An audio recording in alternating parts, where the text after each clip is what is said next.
Saving your Weebly website without publishing is simple and useful if you want to work on your site without making it live.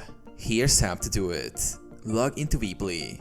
Go to weebly.com and log into your account. Access your website editor. From the dashboard, select the website you want to work on and click Edit Site to enter the editor.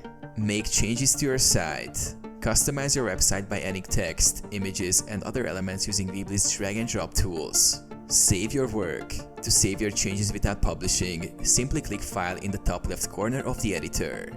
Choose Save from the drop-down menu or press Ctrl+S or Command+S. Your website will save in the editor but not be published. Exit the editor. Once your changes are saved, you can exit the editor by clicking the Exit button in the top right corner. You can come back to make further changes later. Review saved changes. Your website is saved in draft mode, and none of the changes will be visible to the public until you click Publish.